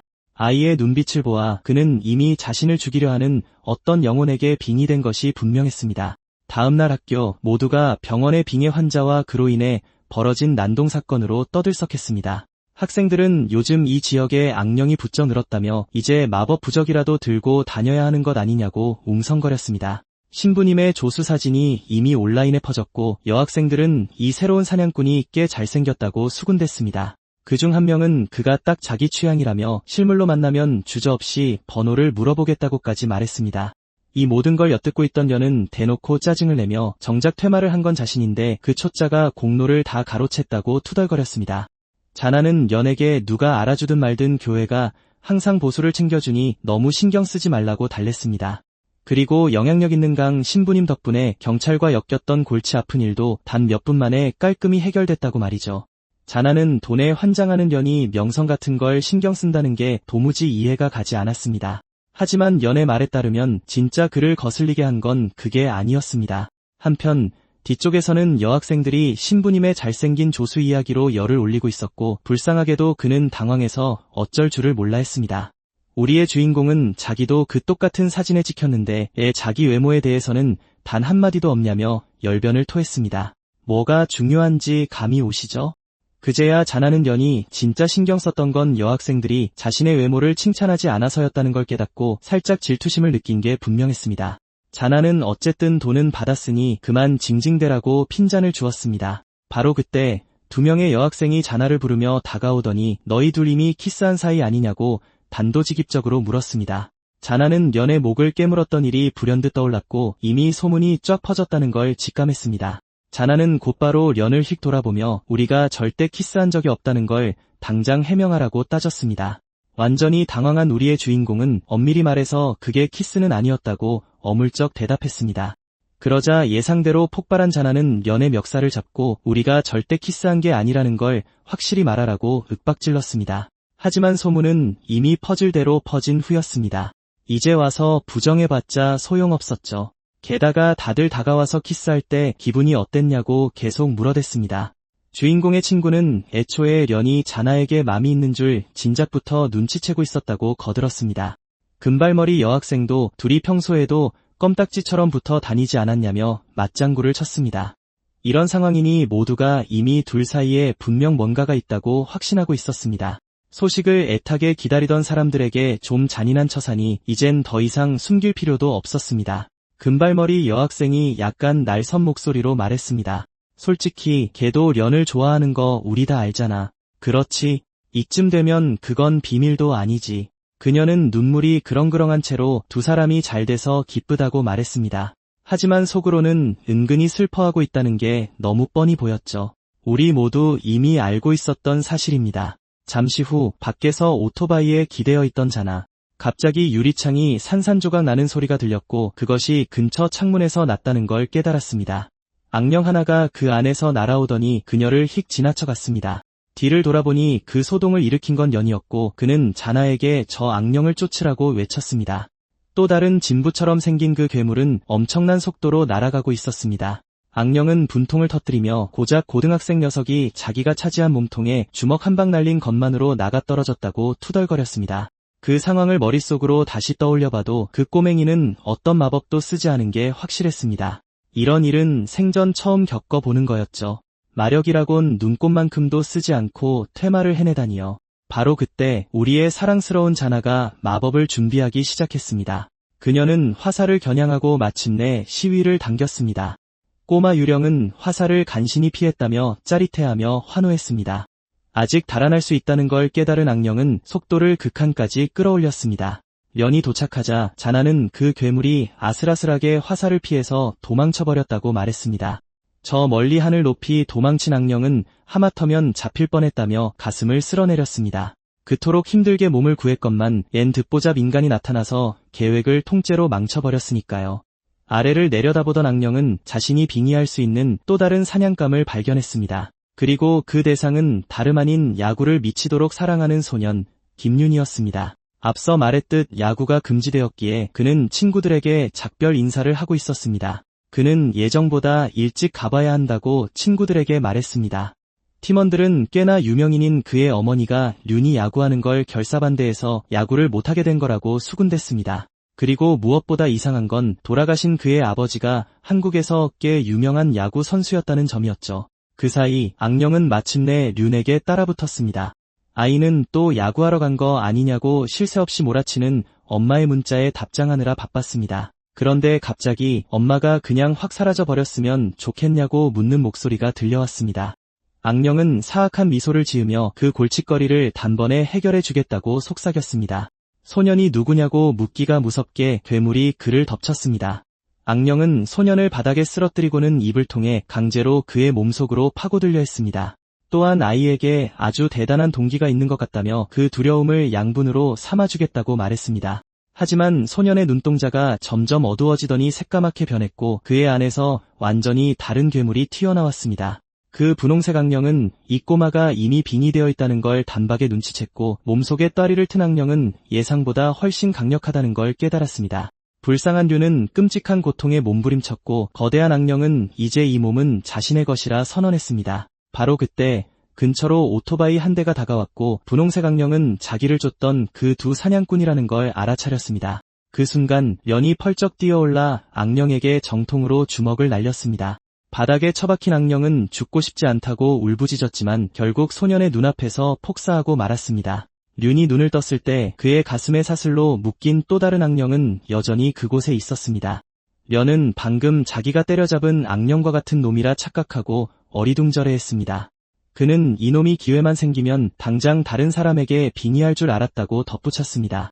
자나가 완전히 해치운 게 확실하냐고 묻자 련은 이미 확실하게 박살을 냈다고 큰소리쳤습니다.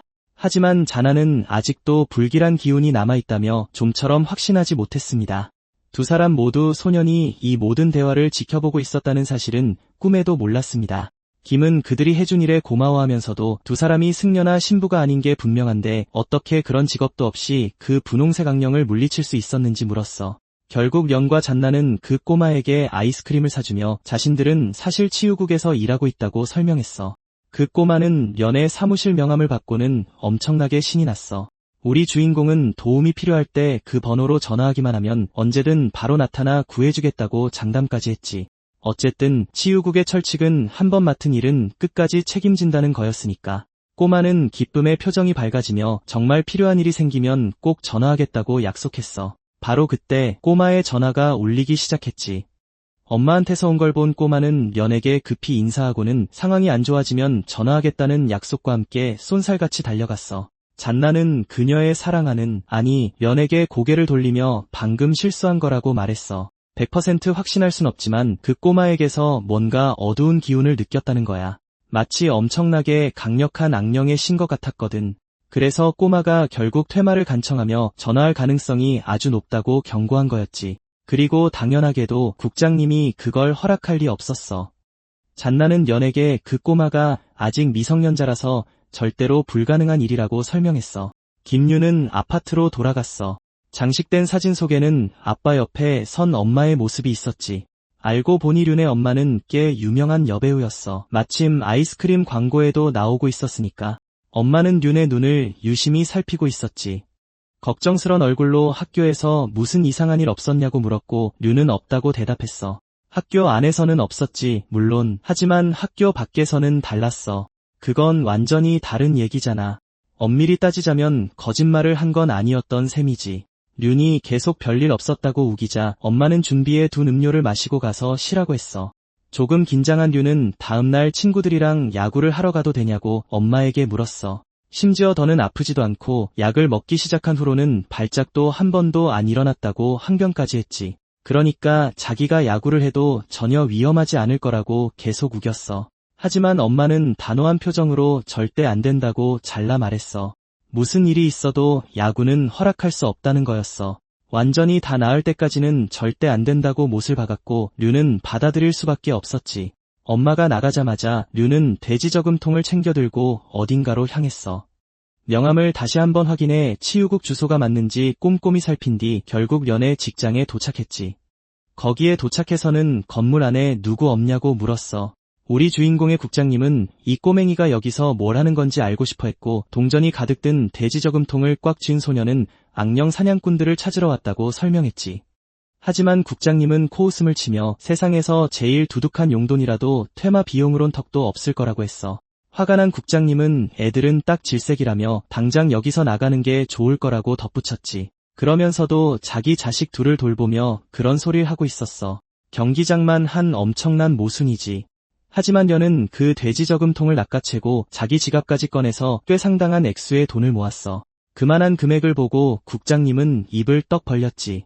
잔나조차 어떻게 그렇게 많은 돈을 긁어모았는지 믿기지 않는다며 련에게 진짜 이 정도면 충분하겠냐고 물었어. 가슴을 부여잡은 꼬마는 자기가 진짜 원하는 건 자기 몸속에 갇힌 친아빠의 영혼을 몰아내는 거라고 설명했어. 인정할게. 그런 반전은 아무도 예상 못했지. 모두가 자기 귀를 의심하며 그 자리에 얼어붙고 말았어. 련은 그 영혼이 아빠의 것이 확실한지 물었어. 잔나는 사람이 죽을 때 이따금 영혼이 모든 기억을 잃고 가까운 친척의 몸에 깃들기도 한다고 설명했어. 결국 잔나의 말이 맞았어. 그녀는 이미 이 소년이 그릇이 되었다는 걸 감지하고 있었으니까. 다만 그게 친아빠의 영혼일 줄은 상상도 못했던 거지. 아이들의 저항력은 어른보다 훨씬 약하기 때문에 훨씬 더 취약했어. 하지만 국장님은 책상을 내리치며 이 의뢰는 거절할 수밖에 없으니 꼬마에게 번지수를 잘못 찾아왔다고 말했어. 예상대로 김유는 절망하며 련이 아까 도와주겠다고 약속하지 않았냐고 따져 물었어. 어떻게든 도와주고 싶었던 우리 주인공은 국장님께 다가가 이 꼬마가 진짜로 돈을 낼 수 있다고 우겼어. 하지만 아무 소용 없었지. 국장님은 단호하게 거절하며 급기야 련의 뒤통수를 치곤 갑자기 기라도 먹었냐고 쏘아붙였어. 미성년자를 퇴마하는 건 범죄로 간주되었고 오직 교회만이 그런 의식을 집행할 권한을 가지고 있었거든.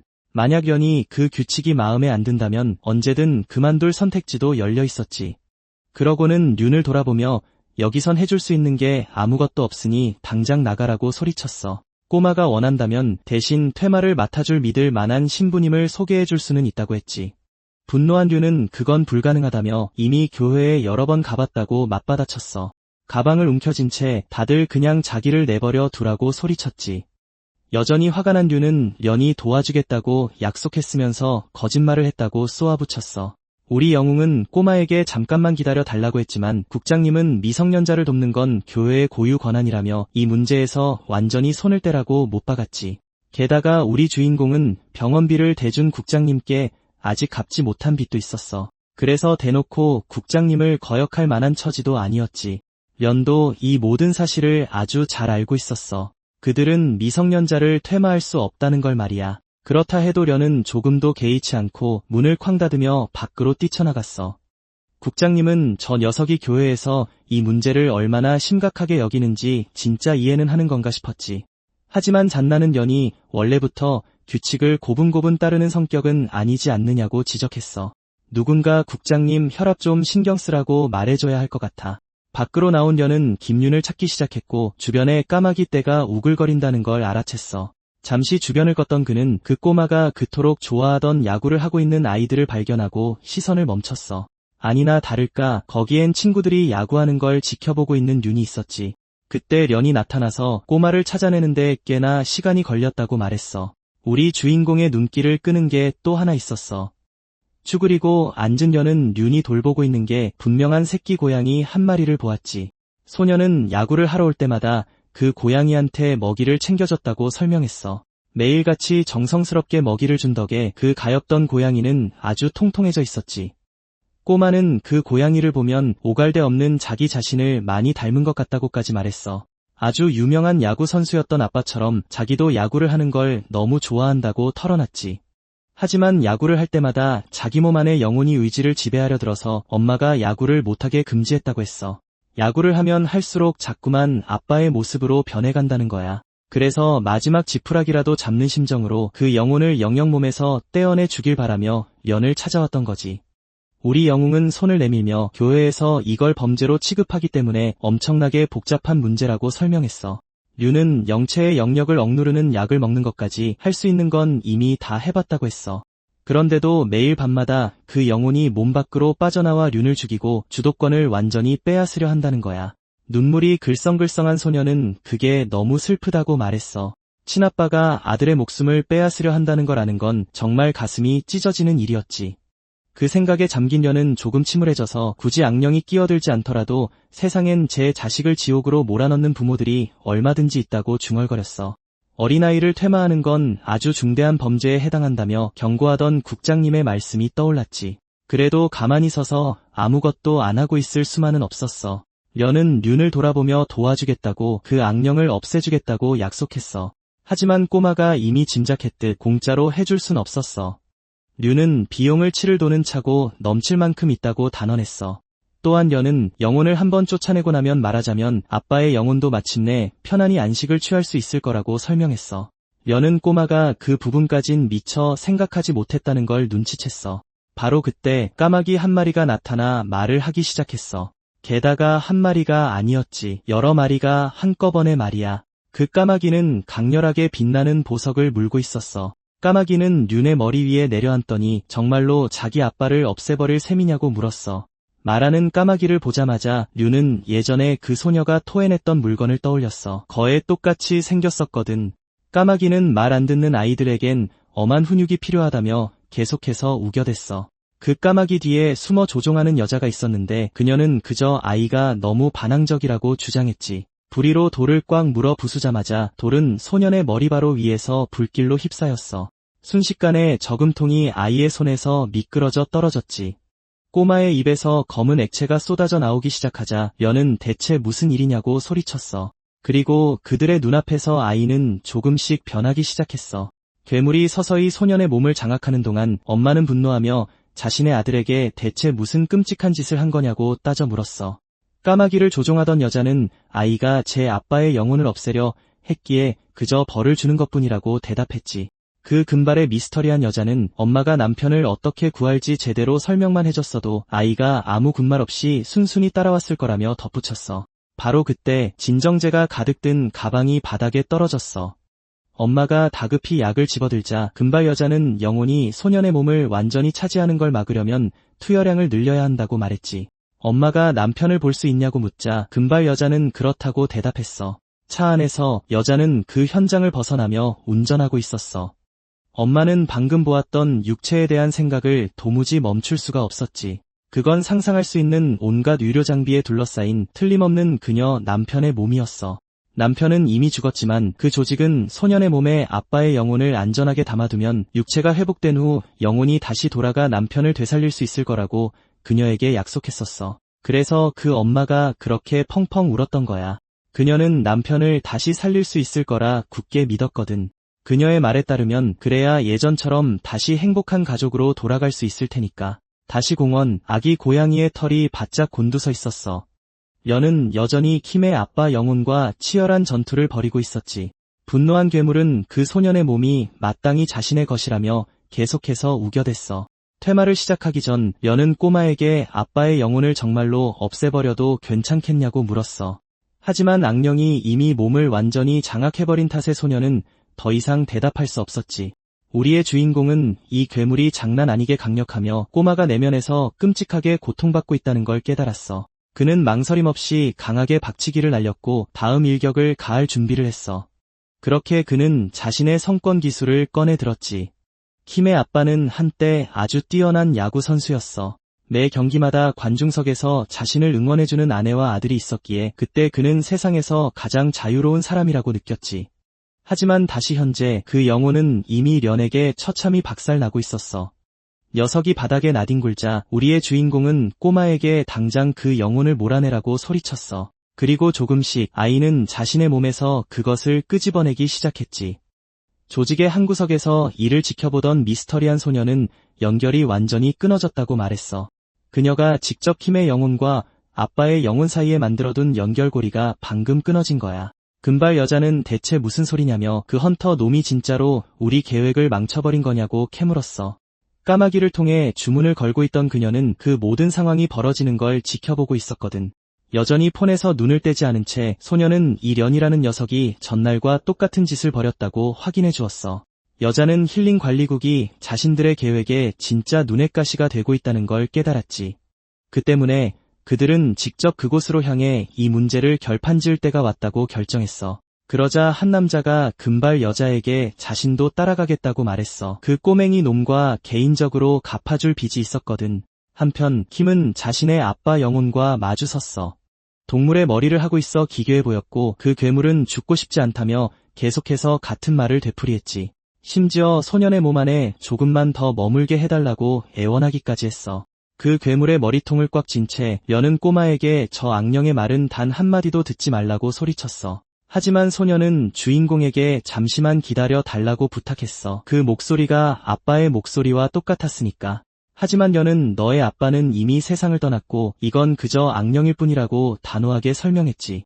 더 이상 인간이라고 부를 수도 없는 껍데기일 뿐이라고. 그저 내 몸을 계속 차지하려고 널 조종하려는 수작이었어. 하지만 바로 그때 소년의 엄마가 나타나 그만두라며 비명을 질렀어. 그녀는 두 사람 사이에 끼어들어 극도로 분노한 채 그 금발머리 놈이 내 아들에게 대체 무슨 짓을 하는 거냐고 따져 물었어. 킴은 연영이 나쁜 짓을 하는 게 아니라 그저 자기를 도와주고 있을 뿐이라고 설명하려 했어. 분노로 이글거리는 눈빛을 한 채 그녀는 소년이 남편의 영혼을 쫓아냈다며 아들을 탓하기 시작했어. 하지만 킴은 이제 약을 안 먹어도 되고 다시 야구를 할 수 있으니 정말 좋은 일이라고 고집했지. 그러나 여자는 당장 그 영혼을 다시 자기 아들의 몸에 집어넣으라고 요구하겠다고 선언했어. 혼란스러워진 소년이 물었지. 엄마, 대체 무슨 소리를 하는 거야? 그 직후 그녀는 조금만 더 기다려 달라고 했는데 왜 말을 안 듣냐며 자신의 아들 뺨을 후려쳤어. 그녀는 다시 손을 치켜들며 엄마가 얼마나 힘들게 버티고 있는지 넌 아무것도 모른다고 소리쳤지. 연이 나서서 그 여자의 손을 부드럽게 붙잡았어. 그제야 소녀는 모든 걸 깨달았어. 자신의 몸 안에 영혼을 심어달라고 부탁했던 사람이 다름 아닌 친엄마였다는 걸. 그리고 죄책감에 휩싸인 채 소녀는 엄마에게 끊임없이 미안하다고 사과했어. 한편 까마귀들은 미동도 없이 이 모든 광경을 지켜보고 있었지. 이 모든 기만은 순리를 거스르려는 그 처절하고도 절망적인 시도에서 비롯된 거였어. 갑자기 까마귀 한 마리가 불길에 휩싸이더니 나머지도 순식간에 불타오르며 하늘에서 거대한 소용돌이로 뭉쳤어. 잠시 후 그것들은 주인공을 향해 곧장 돌진해왔지. 연은 그들을 보호하기 위해 자신의 몸을 방패로 삼았고 모든 공격이 그에게 정통으로 꽂혔어. 결국 바닥은 불길에 휩싸인 까마귀 떼로 뒤덮였지. 연이 중얼거렸어. 오늘 이 까마귀들 대체 왜 이래? 진짜 이상하게 구네. 소년의 엄마는 금발 여자를 향해 돌아서며 이번 달 돈은 이미 냈는데 대체 무슨 짓을 하는 거냐고 따졌어. 하지만 금발 여자는 돈은 이미 받을 만큼 받았고 이제 원하는 건 내 아들의 영혼뿐이라고 대답했지. 오지랖 넓은 헌터놈이 끼어드는 바람에 계획이 완전히 망가져 버렸거든. 바로 그때 그녀는 엄마를 향해 직접 염력을 내뿜었어. 연이 소리쳤어. 이 조직놈들은 대체 무슨 속셈인 거야? 그리고 그 미스터리한 여자는 결국 엄마와 아들을 모두 차 안으로 쑤셔 넣었지. 그리고 그때 로봇팔을 가진 금발 남자가 나타나 우리 영웅을 꽉 움켜쥐고는 연을 바닥에 처박아 버렸어. 그는 좀 재밌게 놀고 싶은 기분이라고 말했지. 연과 다시 마주치기를 아주 오랫동안 기다려왔거든. 우리 영웅이 물었어. 이 새끼는 대체 누구야? 아, 연. 나 기억 안 나냐? 너랑 내 여자친구를 지옥으로 보내주겠다고 분명히 말했을 텐데. 그제야 주인공은 차 안에서 까마귀를 이용해 그 메시지를 보냈던 자가 바로 이 남자라는 걸 기억해냈어. 여자는 원래 계획대로 진행할 테니 서둘러 내가 맡은 일을 끝내라고 남자에게 말했지. 여자가 이미 킴과 그의 엄마를 끌고 도망치고 있었고 연은 무슨 수를 써서라도 그들을 쫓아가야 한다고 생각했어. 하지만 그 기계의 팔에 담긴 무시무시한 힘을 생각하면 이 녀석을 떨쳐내는 건 절대 쉽지 않아 보였어. 하지만 그때 누군가 그를 구하기 위해 나타났지. 박치기를 한 방 얻어맞은 로봇팔 남자는 반대편으로 튕겨 날아갔어. 도착한 사람은 신부님의 조수인 수습생이었고 그는 연에게 괜찮냐고 곧바로 물었어. 강 신부님도 우리의 사랑스러운 잔나와 함께 그곳에 있었지. 그녀는 그 괴물에 대한 퇴마를 공식적으로 처리할 사람이 필요해서 합법적으로 절차를 밟으려고 신부님을 모셔왔다고 설명했어. 그녀는 연에게 헬멧을 던지며 저금통 꼬마를 구하러 가게 당장 오토바이에 타라고 소리쳤지. 하지만 기계팔을 가진 남자가 다시 몸을 일으키며 자신의 사냥감을 절대 놓쳐줄 생각은 없다고 경고했어. 신부든 뭐든 누가 앞을 가로막든 상관없이 전부 쓸어버리겠다고 말이야. 신부의 조수와 강 신부님은 이 남자와 맞서 싸울 준비를 하기 시작했어. 한편 우리의 영웅은 사랑하는 파트너와 함께 오토바이에 올라타 그 차를 맹추격했지. 연은 하얀 벤을 가리키며 저 안에 킴이 있다고 확신하고는 그쪽으로 뛰어내릴 준비를 했어. 잔나는 미쳤냐며 너무 위험하다고 소리쳤지. 어차피 이 녀석이랑 말다툼해봐야 소용없었어. 얘는 목숨을 걸고 아슬아슬하게 사는 놈이거든. 도약한 끝에 그는 차의 보닛 위에 정확히 착지했어. 당연히 그 여자는 이 녀석이 대체 무슨 미치광이인지 의아해할 수밖에 없었다. 하지만 진실을 알게 된 이상 연이 여기서 물러설 리 없었다. 김의 어머니는 그 끔찍한 자들의 악령들에게 갈갈이 찢기고 있었다. 게다가 그녀는 꽤 유명한 여배우이기도 했다. 연은 그녀가 출연한 광고와 영화를 보고 그녀를 알아봤다. 그렇기에 련은 그 쓰레기 같은 놈들을 갈기갈기 찢어놓겠다고 굳게 다짐했다. 잔나는 정말 돈 때문에 이 모든 위험을 감수하는 거냐고 물었다. 그러자 련은 주먹을 꽉 쥐며 아니라고 소리쳤다. 그가 원하는 건 오직 아이와 아이의 엄마를 구하는 것뿐이었다. 그리고 그대로 차 앞유리를 뚫고 무자비한 주먹을 날렸다. 유리가 산산조각 난 후 차는 완전히 통제력을 잃고 말았다.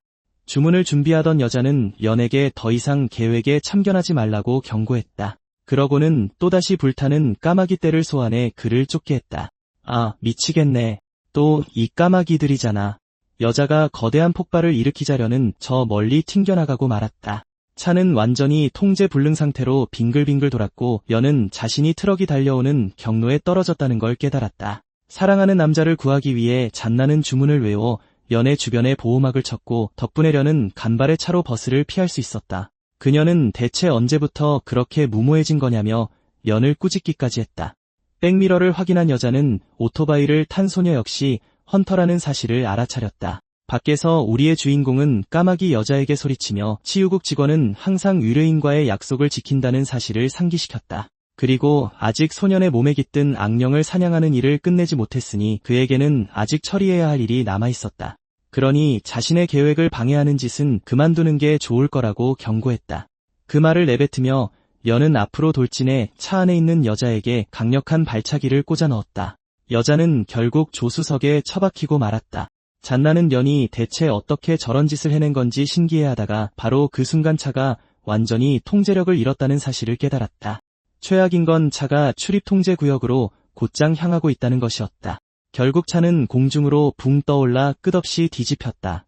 오토바이에서 뛰어내린 잔나는 미친 듯이 달려가며 련이 무사한지 비명을 지르며 물었다. 그리고 잔해 속에서 련이 소년의 어머니와 김을 모두 안고 걸어 나왔다.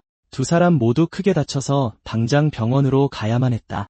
하지만 하필 그 병원은 교회의 관할이었기 때문에 그곳 역시 안전하다고 장담할 수는 없었다. 잔나는 기묘한 기운을 느끼고 옆을 돌아보았고 그 형체들이 교회 소속이라는 걸 깨달았다. 그녀는 누가 그들에게 이런 짓을 벌인 건지 물었고 그 조직이 연관되어 있을지도 모른다는 생각에 지체 없이 다친 두 사람을 오토바이에 태워 병원으로 서둘러 향했다. 어린 소녀는 웃음을 터뜨리며 그들이 언제나 꽤 눈치가 빠르다고 비아냥거렸다. 고개를 돌린 련은 잔나가 악령들에게 포위당했다는 사실을 알아챘다.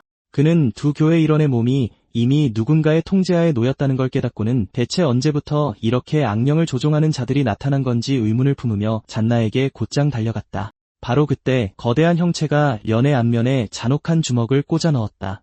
그 일격에 련은 까마득히 멀리 날아가 버렸다.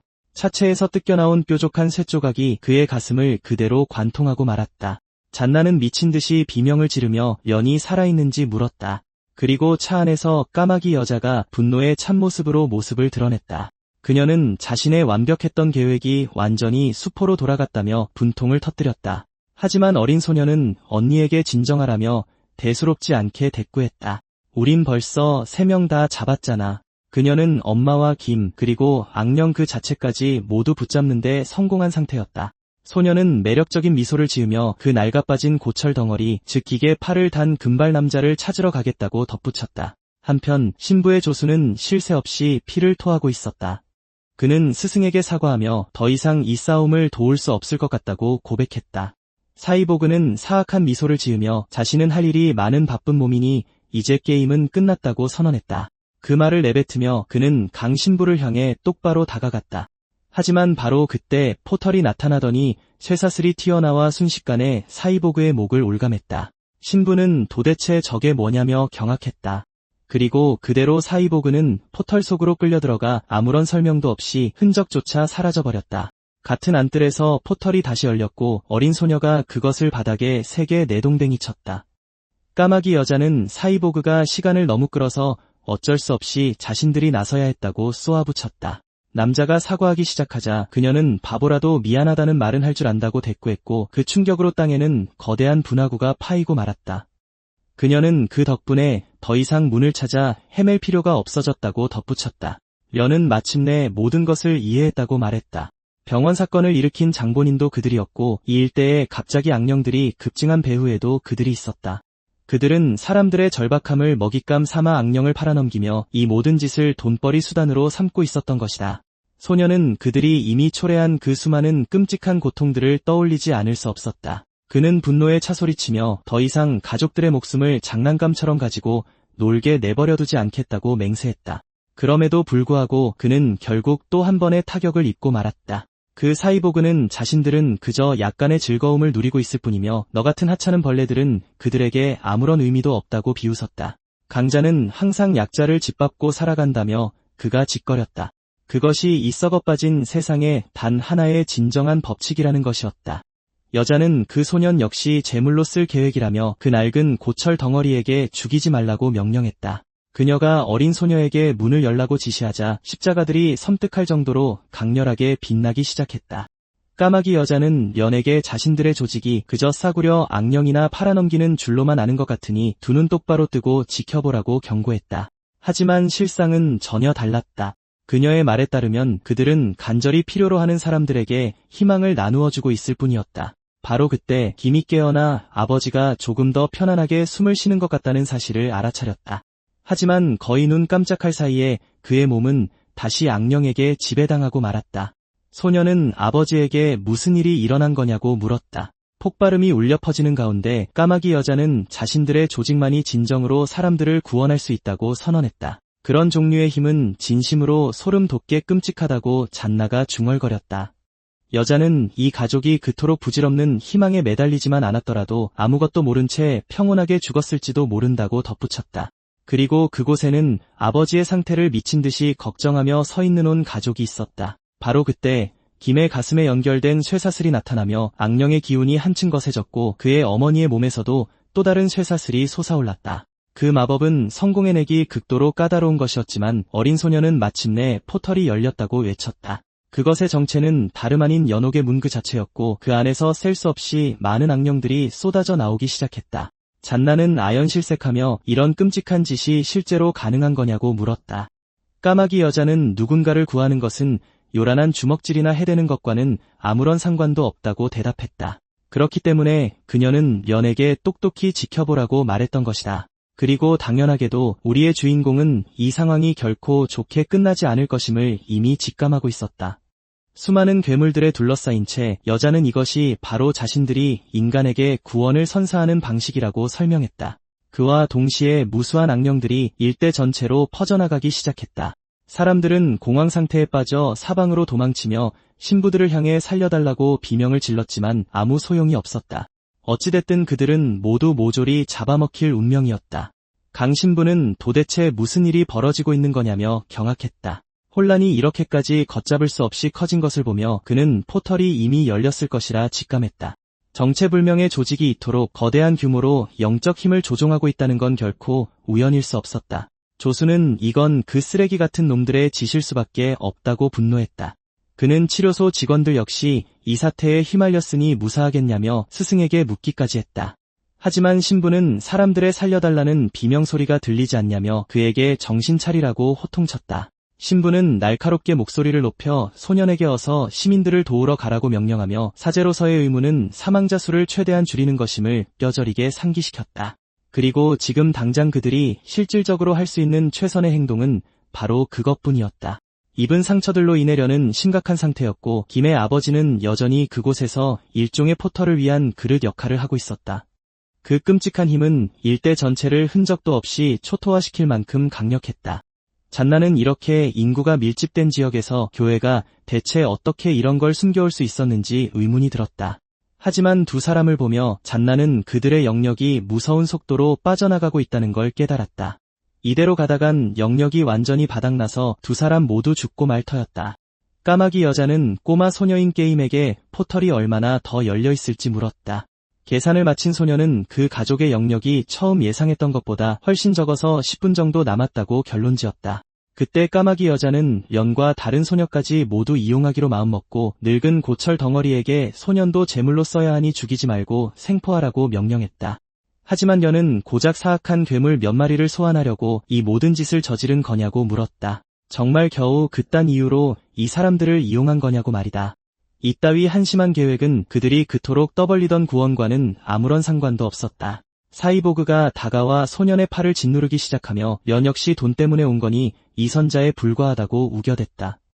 그는 포터를 거대한 돈더미라고 생각하면 된다고 계획의 일부를 나불대기 시작했다. 인간들은 그런 식으로 그가 계속 말을 이으려던 찰나 여자가 닥치라며 계획을 누설하지 말라고 명령했다.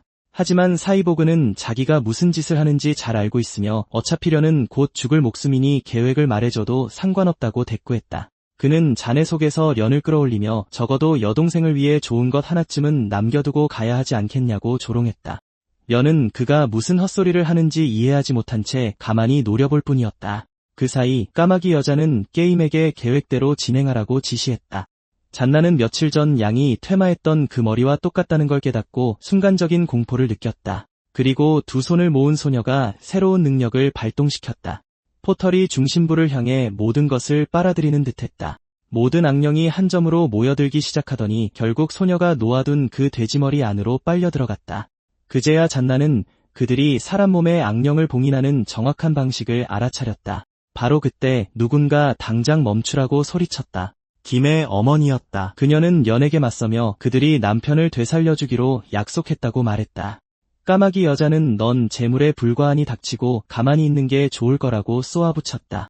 분노에 찬 그녀는 그딴 건 자기와 아무 상관도 없다며 악을 썼다. 그녀가 원한 건 오직 남편이 돌아오는 것뿐이었다. 그녀에게 다가와 남편을 살려주겠다고 약속한 건 바로 이 조직이었으니까. 그들은 남편을 반드시 살려내겠다고 그녀에게 맹세했었다. 소년이 조금씩 깨어나기 시작했다. 절망에 빠진 그녀는 그들이 자신들의 이득을 위해 가족을 향한 자신의 사랑을 철저히 이용한 거라면 그 약속도 전부 거짓이었냐고 따져 물었다. 금발의 여자는 까마귀를 그녀에게 날려보내며 그 사랑 운운하는 말이야말로 철저한 거짓이라고 못 박았다. 그건 사랑과 전혀 상관없는 일이었다. 그저 그럴싸하게 포장된 순수한 탐욕일 뿐. 결국 그녀는 아이의 안위 따윈 안중에도 없이 남편을 살려내려고 자기 친아들을 이용했으니까. 게다가 죽은 자를 살려낸다는 건 애초에 불가능한 일이었고 그녀도 처음부터 그걸 알았어야 했다. 여자의 말에 따르면 결국 그들은 모두 지옥으로 떨어져 가족으로 재회하게 될 터였다. 그러니 엄밀히 따지면 약속을 지킨 셈이 되려나. 그곳 밑바닥에서 함께하게 된다면 어떤 의미로는 약속을 지킨 게 될 테니까. 여전히 소년의 아버지인 악령은 끊임없이 아들의 몸을 차지하려 들고 있었다. 금발의 여자는 이 상황이 꽤 인상 깊다며 비아냥거렸다. 지금 이 순간에도 저 악령은 자기 친아들의 육신을 뺏으려고 발악하고 있지 않은가. 김의 어머니는 자신이 친아들에게 얼마나 잔인한 짓을 저질렀는지 깨달으며 조금씩 현실을 직시하기 시작했다. 그럼에도 그녀는 아들이 아빠를 끔찍이 사랑하니 남편이 돌아오면 아들도 무척 기뻐할 거라며 끝까지 자신을 변호하려 했었다. 한편 잔나는 자신의 영역이 계속 떨어지는 걸 느끼고 당장 행동에 나서야 한다고 직감했다. 사이보그가 참으로 헌신적인 어머니라며 비웃어대자 연은 이제 다른 선택의 여지가 없다고 답했다. 누가 무슨 말을 하든 그 여자는 한치도 물러설 기미가 보이지 않았다. 그녀는 급기야 그 여자를 끔찍한 엄마라고 부르기까지 했다. 김은 제발 살려달라며 엄마에게 필사적으로 비명을 질렀다. 그때 려는 여자에게 자기 친아들의 목소리가 정녕 들리지 않느냐고 소리쳤다. 저 악마들보다 아들을 먼저 생각해야지 주객이 전도되어선 안 될 일이었다. 김이 사이보그에게 곧장 돌진하자 놈도 순간 움찔하며 뒤로 물러섰다. 하지만 놀랍게도 소녀는 그 금속 조각으로 자신의 목을 찔러 상처를 내고 말았다. 사이보그는 꼬맹이가 도대체 무슨 짓거리를 하는 거냐며 파한대소했다. 그때 련이 목이 터져라 소리를 지르며 괴물들의 꼭두각시 노름에 제발 그만 휘둘리라고 여자에게 애원했다. 그 순간 거대한 폭발이 일어났다. 충격파에 잔나를 포함해 모두가 속절없이 튕겨나갔다. 련은 김의 어머니에게 아들의 기분이 어떨지 단 한 번이라도 생각해본 적이 있냐고 따져 물었다. 아무리 아이가 아버지를 깊이 사랑한다 해도 이 모든 짐을 아이에게 떠안기는 건 불공평한 처사였다. 게다가 엄마의 그 비뚤어진 계획 때문에 그녀의 아들은 진정으로 행복해하던 야구마저 더는 즐길 수 없게 되지 않았나.